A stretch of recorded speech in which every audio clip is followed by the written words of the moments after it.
Jangan main-main dengan ketakutan. Ketakutan adalah magnet untuk apa yang Tuhan tidak mau ada di hidup kita. Ayub 3 ayat 25, Ayub berkata seperti ini. Karena yang kutakutkan itulah yang menimpa aku. Dan yang kucemaskan itulah yang mendatangi aku. Jangan main-main dengan ketakutan. Kamu bukan penakut. Amin.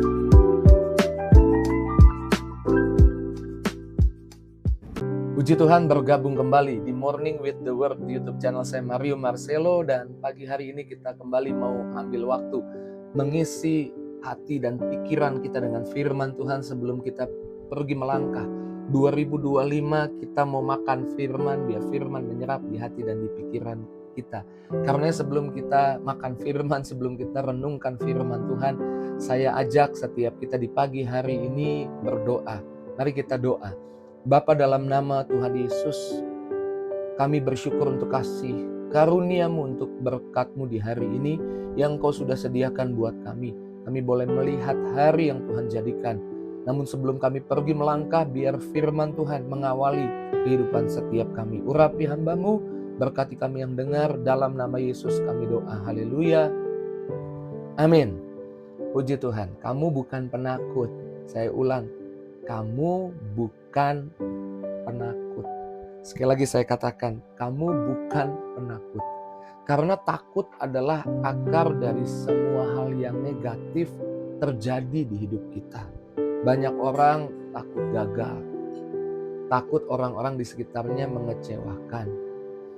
Takut kehabisan uang.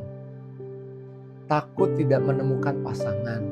Takut pasangan atau orang yang bersama kita hari ini takut meninggalkan kita.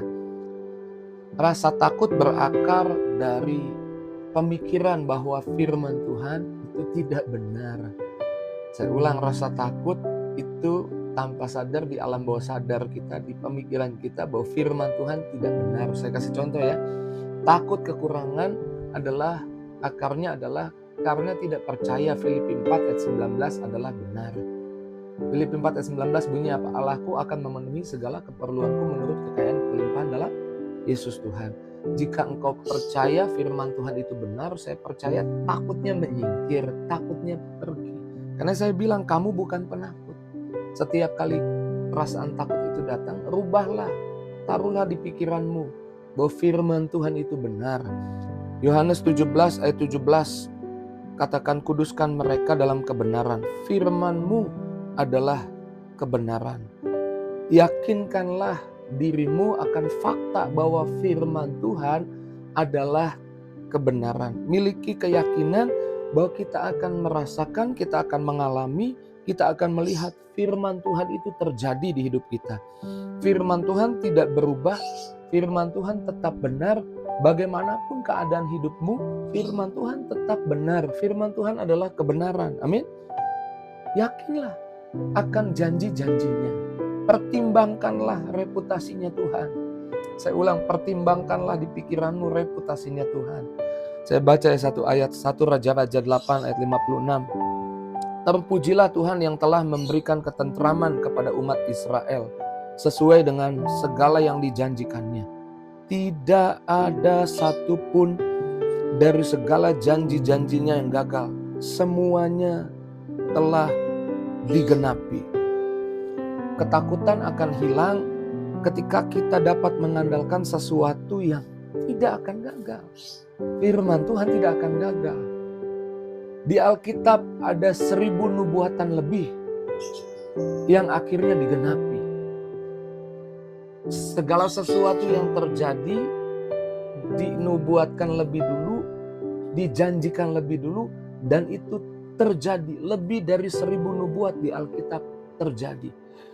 Di Alkitab kalau janjinya, nubuatannya terjadi, janjinya hari ini juga tidak akan gagal di hidupmu. Engkau harus mengandalkan apa yang tidak mungkin gagal. Firman Tuhan tidak mungkin gagal. Kalau engkau percaya firman Tuhan tidak akan gagal dan engkau andalkan firman Tuhan, itu yang membuat takut pergi, takut menyingkir. Sehingga saya mau katakan, kamu bukan penakut. Amin. Takut adalah apa Takut adalah magnet untuk apa yang Tuhan tidak mau ada di hidupku. Jadi jangan main-main dengan ketakutan.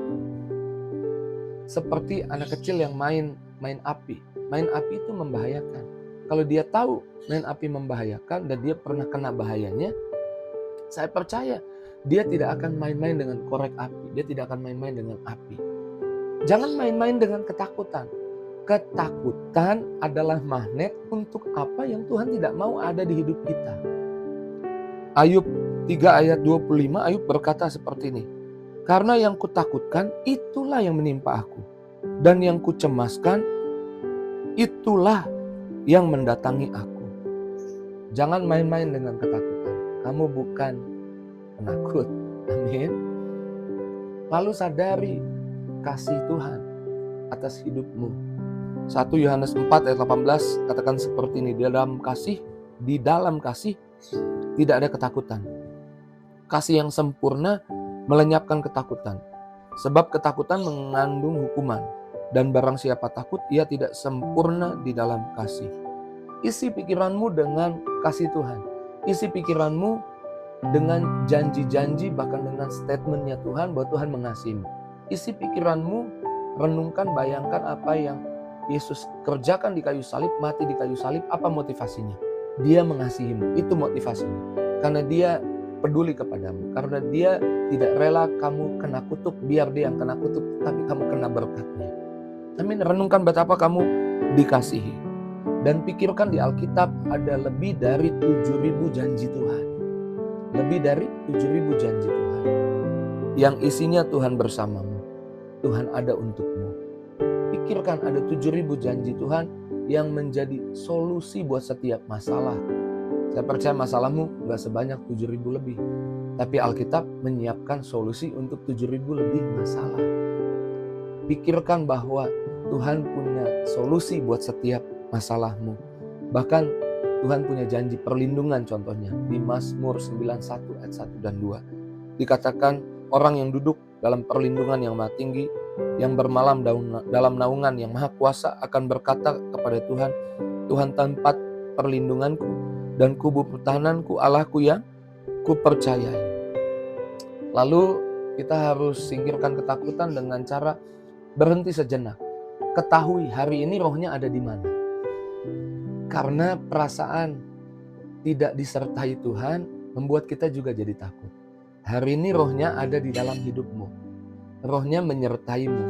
Kalau engkau tahu Tuhan menyertaimu, saya percaya itu yang membuatmu tidak takut. Takutnya menyingkir. Kalau Tuhan ada bersama kita, kita gak akan takut. Saya percaya kalau engkau jalan bersama Presiden Amerika atau Presiden Indonesia, jalan, kau gak merasa takut. Kau merasa percaya diri kalau Presiden menyertai. Apalagi yang menyertaimu sekarang bukan Presiden, tapi yang menyertaimu adalah rohnya sendiri. Dan kau disertai roh Tuhan oleh karena Ibrani 10 ayat 19. Karena itu saudara-saudara, oleh darah Yesus sekarang kita memiliki kebebasan untuk masuk ke tempat kudusnya. Sekarang rohnya ada bersamamu. Oleh karena darah Yesus. Saya percaya Tuhan sedang yakinkan kamu hari ini. Jangan takut. Tuhan sedang yakinkan kamu. Kamu bukan penakut. Haleluya. Biarlah firman Tuhan ini meneguhkan, menguatkan kita. Ambil waktu, renungkan apa yang Tuhan katakan. Ucap syukur untuk apa yang pagi ini Tuhan katakan. Dan mulai naikkan syukur. Tutup matamu, katakan terima kasih Tuhan untuk firman-Mu. Mari sama-sama ikuti doa saya. Dalam nama Yesus, aku percaya di dalam hidupku ada roh Tuhan. Ada roh kebenaran. Tidak ada ketakutan. Ketakutan menyingkir di hidupku. Aku percaya firman Tuhan adalah kebenaran. Dan kebenaran itu memerdekakan hidupku. Hari ini aku melangkah, ada penyertaan Tuhan. Hari ini aku melangkah, ada firman Tuhan di hidupku. Di dalam nama Yesus, naikkan doamu datang di hadapan Tuhan. Hamba berdoa, Tuhan jamah anak-anakmu, curahkan urapan yang baru, kekuatan yang baru, berkat yang baru. Dalam nama Yesus. Haleluya. Sama-sama kita katakan, amin. Puji Tuhan, pagi ini kita sudah doa. Kita sudah renungkan Tuhan. Tuhan sudah meyakinkan kita. Kita bukan penakut. Amin. Responi apa yang jadi janji Tuhan. Amin. Saya bukan penakut. Saya orang beriman di dalam Tuhan. Tulis apa yang jadi komentarmu di kolom komentar, apa yang jadi responmu di kolom komentar. Kalau ada teman, sahabat, keluarga yang mungkin sedang ketakutan, bagikan link Morning with the Word ini kepada mereka. Terus maju dalam Tuhan, Tuhan berkati setiap kita. See you